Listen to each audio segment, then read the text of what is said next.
Rebecca lane అనే పేరు వినగానే నీ మనసులో ఒక ధైర్యవంతమైన పాములను భయపడకుండా నిర్వహించే స్త్రీ యొక్క చిత్రం వస్తుంది కాదా? ఆమెను అందరూ స్నేక్ లేడీ అని పిలిచేవారు. పాములను చిన్న కుక్క పిల్లల్లా నిర్వహించే ఎలాంటి భయం లేని ఒక అమ్మాయి. కాని ఒకరోజు ఆమె అతిగా నమ్మిన ఆత్మవిశ్వాసమే ఆమెను ఒక విషాదంలోకి నడిపించింది. రెబెక్కా కథ 12 సంవత్సరాల వయసులో ప్రారంభమవుతుంది. అప్పుడు ఆమె మొదటిసారిగా ఒక కార్న్ స్నేక్ను, పెప్పర్ అని పేరు పెట్టిన పామును చేతిలోకి తీసుకుంది. అక్కడ నుండే ఆమెకు పాములపై ప్రేమ మొదలైంది. 18 ఏళ్ల వయసుకు వచ్చేసరికి ఆమె ఒక రాష్ట్ర రెప్టైల్ రెస్క్యూలో వాలంటీర్గా చేరింది. 25 ఏళ్ల వయసులో ఆమె ప్రపంచంలోని అత్యంత ప్రమాదకరమైన పాములను king cobra, black mamba, viper, reticulated python వంటి వాటిని నిర్వహించే ప్రొఫెషనల్గా మారింది. కాని ఒక పాము ఆమె జీవితాన్ని శాశ్వతంగా మార్చేసింది. దాని పేరు ఏరస్. 21 అడుగుల పొడవు, 180 పౌండ్ల బరువున్న ఒక రెటిక్యులేటెడ్ పైథాన్. బంగారు చుక్కల్లాంటి చర్మం, గాజులాంటి కళ్ళు కలిగిన ఒక భీమాకార పాము. ఈ పామును ఫ్లోరిడాలోని ఎవర్గ్లేడ్స్ సెర్పెంటేరియంకు ఒక ఎగ్జోటిక్ బ్రీడర్ నియంత్రించలేనిది అని చెప్పి వదిలేశాడు. కాని రెబెక్కాకు అది ఒక సవాలుగా కనిపించింది. ఆమె నమ్మకమేమిటంటే భయమనేది నేర్పించబడే విషయం. పాములను గౌరవించి శిక్షణ ఇస్తే వాటితో ఒక బంధం ఏర్పడుతుందని ఆమె భావించింది. ఏరస్ను ఆమె 4 సంవత్సరాల పాటు చూసుకుంది. అతనికి ఆహారం పెట్టింది, నిర్వహించింది, లైవ్ షోలలోకి కూడా తీసుకొచ్చింది. అతని శరీరం ఆమె భుజాల చుట్టూ చుట్టుకునేది, అతని తోకను పిల్లలకు తాకడానికి ఇచ్చేది. ఏరస్ ప్రజలకు స్టార్గా మారాడు. రెబెక్కాకు అత్యంత విశ్వసనీయ స్నేహితుడు అయ్యాడు. కాని రెబెక్కా ఒక విషయం మరచిపోయింది. పాములకు మనలాంటి భావోద్వేగాలు ఉండవు. అవి వేచి ఉంటాయి, గమనిస్తాయి, నేర్చుకుంటాయి. అవి చర్య తీసుకున్నప్పుడు అది వేగంగా ఉంటుంది, ఎలాంటి హెచ్చరిక లేకుండా. అలా వచ్చింది ఆ రోజు, జూలై 14, సమ్మర్ రెప్టైల్ ఫెస్ట్. వందలాది మంది ప్రజలు, బిగ్గరగా సంగీతం, టెంట్లో వేడి, ఆర్ద్రత. మధ్యాహ్నం అర్ధరాత్రి 2:30కి రెబెక్కా షో ఉంది. స్టార్. వాస్తవంగా ఏరస్. ఆ రోజు ఉదయం హ్యాండ్లర్లు రెబెక్కాను హెచ్చరించారు. ఏరస్ అస్వస్థంగా ఉన్నాడు, గాజు ఎన్క్లోజర్లో గుద్దుకున్నాడు, ఆహారాన్ని నిరాకరించాడు, తన హైడ్ బాక్స్ను గట్టిగా పట్టుకున్నాడు. కాని రెబెక్కా దాన్ని పట్టించుకోలేదు. అతను మూడీగా ఉన్నాడు, బయటకు తీస్తే సరిపోతుంది అని ఆమె చెప్పింది. వీడియో ఫుటేజ్లో కనిపిస్తుంది. రెబెక్కా ఆత్మవిశ్వాసంతో స్టేజ్ పైకి వస్తుంది. ఏరస్ ఆమె భుజాల చుట్టూ చుట్టుకుని ఉన్నాడు. ప్రజలు చప్పట్లు కొడతారు, పిల్లలు ఆర్పులు విడుస్తారు.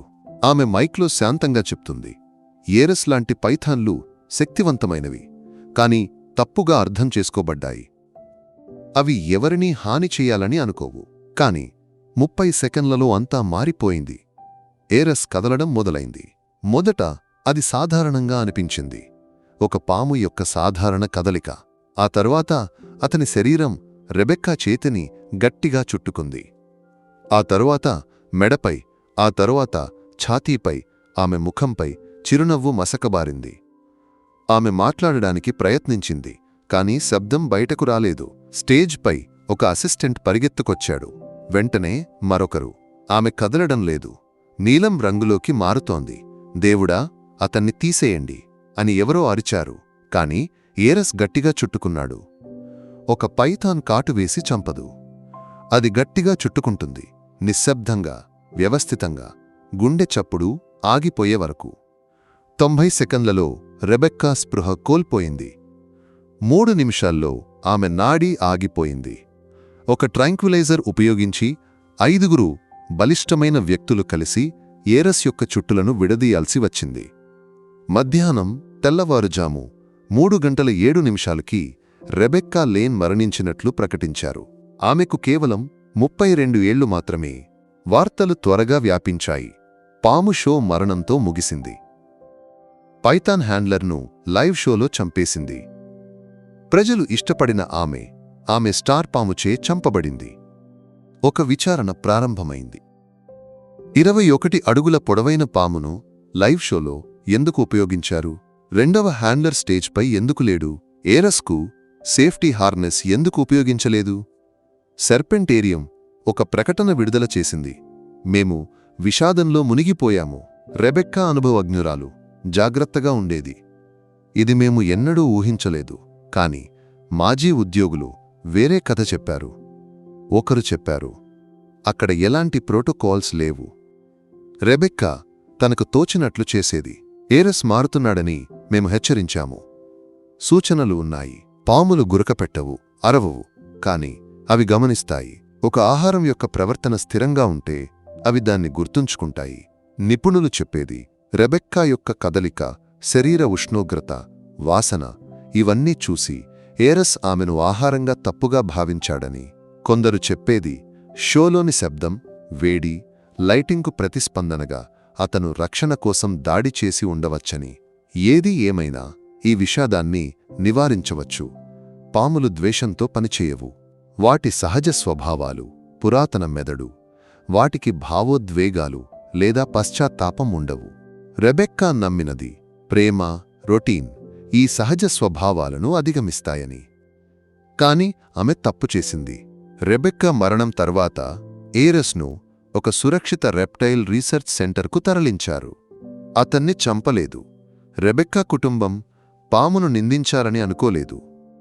బదులుగా వారు Rebecca Lane foundation for reptile సేఫ్టీని స్థాపించారు. హ్యాండ్లర్లకు శిక్షణ ఇవ్వడానికి, ఎగ్జోటిక్ షోలకు కఠిన నియంత్రణలు తీసుకురావడానికి, పెద్ద పాములతో పనిచేయడంలోని నిజమైన ప్రమాదాల గురించి ప్రజలను అవగాహన కల్పించడానికి ఈ ఫౌండేషన్ ఉద్దేశించబడింది. ఆమె స్మారక కార్యక్రమంలో రెబెక్కా జర్నల్ నుండి ఒక వాక్యం చదవబడింది. పాములకు మనం అవసరం లేదు, కానీ మనం వాటిని అర్థం చేసుకోవాలి. అది కనీసం వాటికి మనం రుణపడి ఉన్నాము. కాని అర్థం చేసుకోవడం మాత్రం రెబెక్కాను కాపాడలేకపోయింది. ఈ కథ మనకు గుర్తు చేసేది అడవిని ఒక బోనులో బంధించవచ్చని. ప్రమాదం రొటీన్ రూపంలో రావచ్చు. అత్యంత శాంతమైన జీవి కూడా ఎలాంటి హెచ్చరిక లేకుండా ఒక హంతకుడిగా మారవచ్చు.